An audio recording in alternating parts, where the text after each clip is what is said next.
Informasi dari RRI Manado, RRI Gorontalo, RRI Tahuna, dan RRI Talaut dalam Lintas Magota.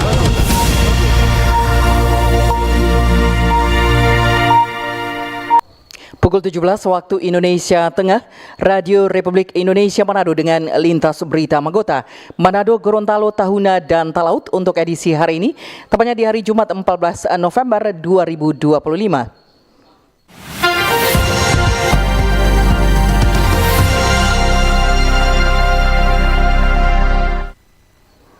Selamat sore pendengar dan pemirsa Radio Republik Indonesia di mana saja berada. Selamat berjumpa kembali dengan Lintas Berita Magota, Manado, Gorontalo, Tahuna, dan Talaut. Kita ikuti berita dari RRI Manado. Bangkitkan dunia sepak bola Sulawesi Utara, Gubernur Julius Salvanus launching Persma 1960. Lapangan KONI Sulawesi Utara bergemuruh ketika klub legendaris Persma 1960 resmi dilaunching kembali ke pentas sepak bola nasional. Momentum bersejarah ini diawali dengan laga persahabatan penuh nostalgia antara Persma 1960 All Star dan Persija Glory yang berakhir dengan skor 3-4 untuk kemenangan tim tamu.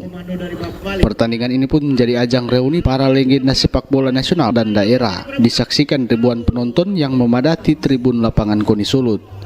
Riuh sorak dan semangat para supporter menjadi saksi kembalinya klub kebanggaan Kota Manado tersebut setelah sekian lama vakum dari dunia sepak bola profesional. Gubernur Sulawesi Utara Julius Salvanus dalam sambutannya menyampaikan rasa bangga dan optimisme atas kebangkitan Persma 1960. Ia menegaskan bahwa momen ini bukan sekadar peluncuran klub, melainkan awal kebangkitan sepak bola Sulawesi Utara. Tapi hari ini, puji Tuhan, saya akan launching Persma 160 untuk mewakili Kota Manado, mewakili Provinsi Sulawesi Utara maju di Liga 4 di bulan Desember. Saya yakin dan percaya dengan formatur dari CEO, Presiden Direktur dan seluruh jajarannya. Saya lihat formasi yang cukup kuat untuk bagaimana ke depan Persma 60 ini akan menjadi kebanggaan kita. Kita doakan, kita berikan semangat kepada mereka yang sebentar lagi saya akan launching, dan saya minta, saya mohon untuk kita pecinta-pecinta bola, kami mohon kepada anak-anak yang ingin bergabung, yang ingin menggilangkan sepak bola di Sulawesi Utara, mari bergabung bersama-sama Persma 60. Sementara itu, Presiden Direktur Persma 1960 Harfani Boki menyampaikan apresiasi tinggi kepada Gubernur Sulawesi Utara dan seluruh pihak yang telah mendukung suksesnya acara launching. Terima kasih Pak Gubernur untuk dukungan penuh. Jadi ini dukungan penuh dari Pak Gubernur sehingga kegiatan kita pada sore hari ini bisa dilaksanakan. CEO Persma 1960 Ismet Sofyan yang juga mantan pemain legendaris Persija dan Timnas Indonesia menegaskan bahwa kehadiran timnya bukan sekadar simbolik tetapi menjadi langkah nyata untuk mengembalikan kejayaan sepak bola Manado. Kita di sini tidak main-main, kita serius, kita ingin memberikan yang terbaik untuk Persma Manado.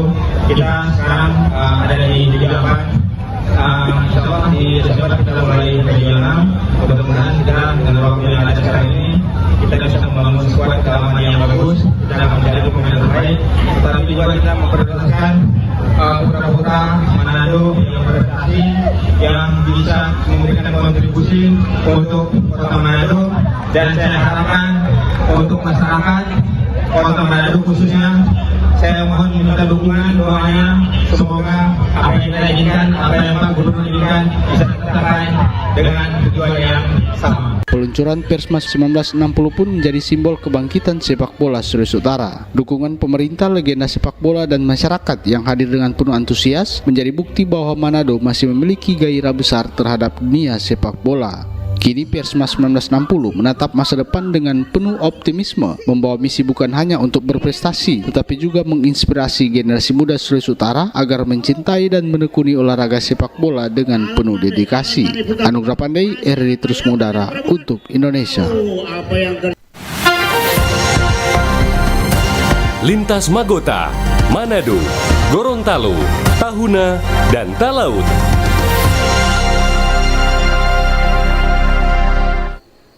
Kita ikuti berita dari RRI Gorontalo.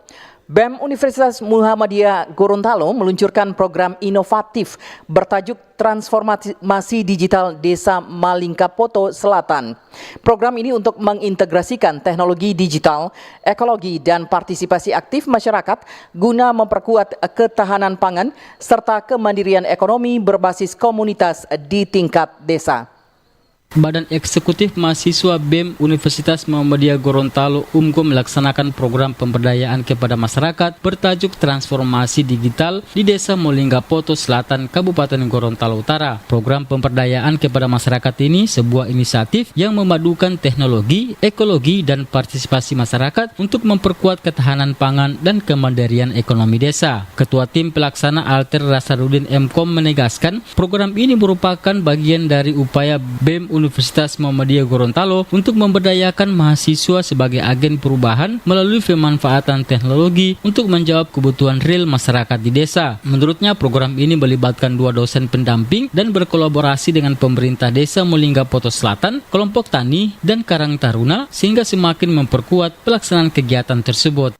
Badan Eksekutif Mahasiswa Universitas Muhammadiyah Gorontalo melaksanakan program pengabdian kepada masyarakat bertajuk Transformasi Digital Desa Malingkapoto Selatan. Sebuah inisiatif yang memadukan teknologi, ekologi, dan partisipasi masyarakat untuk memperkuat ketahanan pangan dan kemandirian ekonomi desa. Kegiatan ini merupakan bagian dari upaya BEM untuk mendorong mahasiswa menjadi agen perubahan melalui inovasi berbasis teknologi dan kebutuhan real masyarakat. Program ini dirancang untuk membangun sistem informasi dan literasi digital masyarakat agar potensi pertanian, ekonomi kreatif, dan pengelolaan lingkungan di desa bisa berkembang secara berkelanjutan. Melalui program ini, tim PKM BEM mengembangkan sejumlah modul digital yang terintegrasi dengan sistem informasi desa, di antaranya SIPA Desa, sistem informasi pertanian digital, yang membantu petani mencatat hasil panen, merencanakan kalender tanam, dan memantau harga pasar secara real time.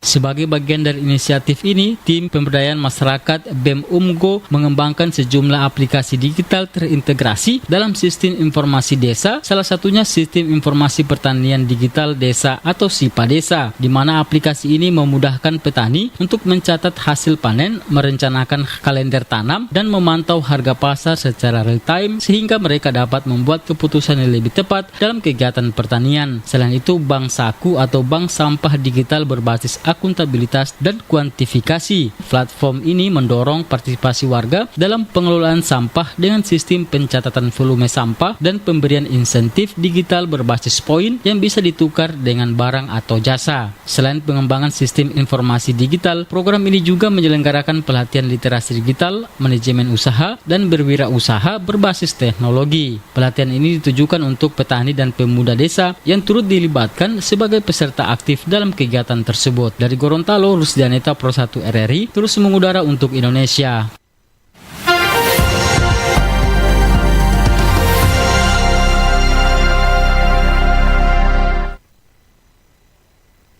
Sentral Kota Gorontalo semakin bergeliat dengan hadirnya para pelaku UMKM yang berjualan aneka makanan dan minuman pada malam hari.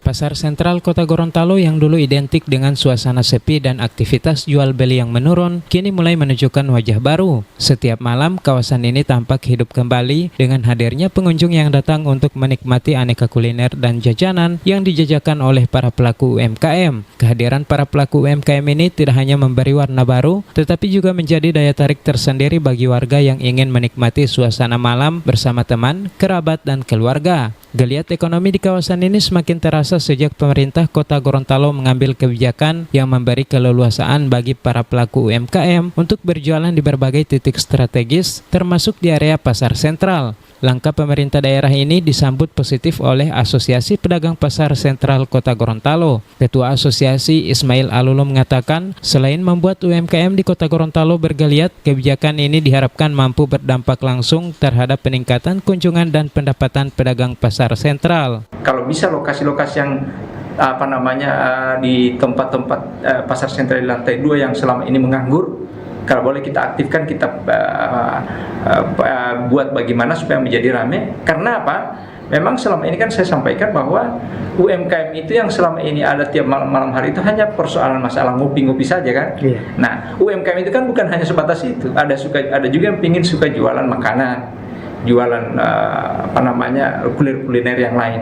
Nah, ini yang kita upayakan, yang jualan makanan itu kita akan bisa kita fasilitasi di lokasi lantai atas 2 pasar sentral. Apresiasi kepada pemerintah juga datang dari pakar ekonomi Universitas Negeri Gorontalo, Profesor Fahrudin Olilingo. Ia melihat dalam beberapa tahun terakhir, pasar sentral mengalami penurunan aktivitas baik pada siang maupun malam hari. Perubahan yang terjadi belakangan ini menunjukkan adanya kebijakan yang tepat sasaran. Ia mendorong pemerintah daerah terus berinovasi agar pasar sentral tidak hanya ramai pada malam hari saja, tetapi juga pada siang hari demi menjaga keberlanjutan aktivitas ekonomi. Upaya yang harus dilakukan ini bagaimana supaya pasar sentral itu ramai dari siang sampai malam. Saya ada beberapa kali juga ketemu dengan penjual di sana. Mereka yang terbilang merugi tetapi tetap dipungut pajak. Akhirnya lama-lama mereka tutup. Jadi dalam hal ini kebijakan Pak Wali jangan hanya saja pada malam hari itu dibebaskan, tetapi alangkah baiknya di dalam juga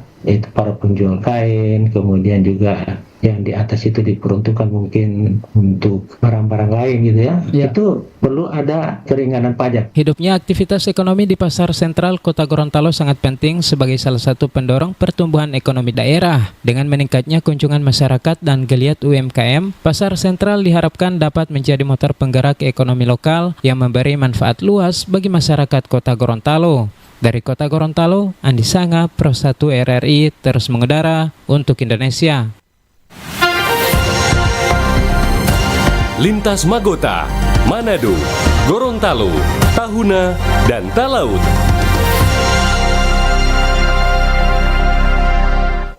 Pendengar dan pemirsa, selanjutnya kita ikuti berita dari RRI Tahuna. Festival seni dan budaya yang digelar menjadi wadah promosikan potensi Sangihe.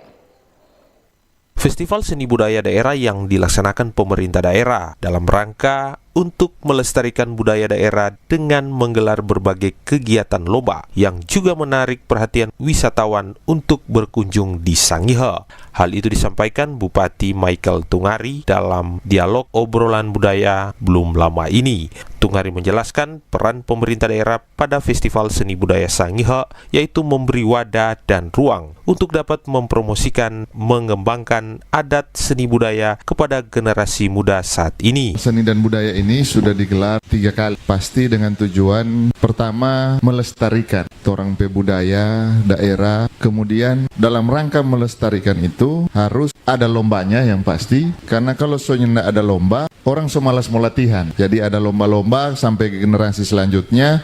Kemudian melalui acara ini sudah pasti kaum-kaum suku-suku Sangihe yang ada di luar, yang berdiaspora misalnya, itu jadi tetap bisa melihat adat dan budaya Sangihe, mengikuti baik secara digital atau secara di postingan, sehingga rasa pulang kampung itu lebih cepat mau datang. Siapa tahu di bulan Desember ataupun di sekarang ini mereka suka pulang kampung untuk menikmati festival yang ada. Pada kesempatan tersebut, Tungari pun menyampaikan pemerintah daerah melalui Dinas Pendidikan dan Kebudayaan Sangihe akan terus mengajarkan dan mensosialisasikan pada generasi muda memahami budaya dan adat Sangihe. Juga pentingnya mengembangkan budaya di kalangan generasi muda di daerah agar mereka tidak kehilangan jati diri sebagai orang Sangihe. Jomel Johannes melaporkan. Lintas Magota, Manado, Gorontalo, Tahuna, dan Talaut.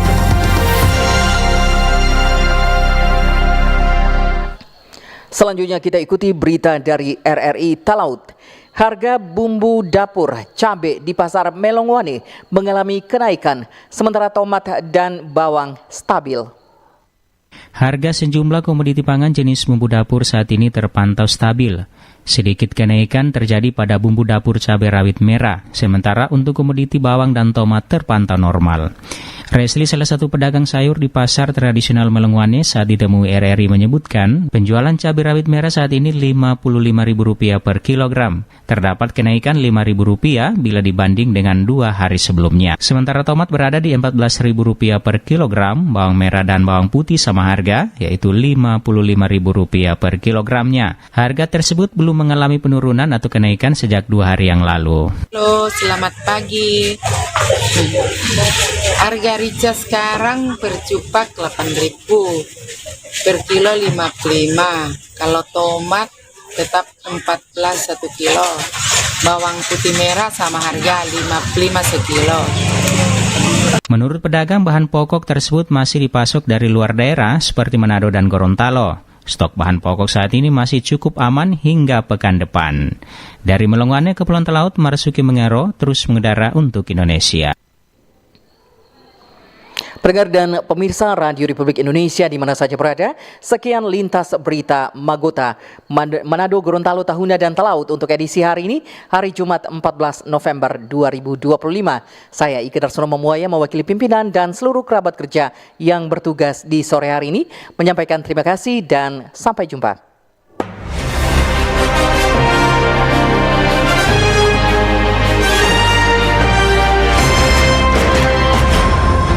Demikian informasi dari RRI Manado, RRI Gorontalo, RRI Tahuna, dan RRI Talaut dalam Lintas Magota.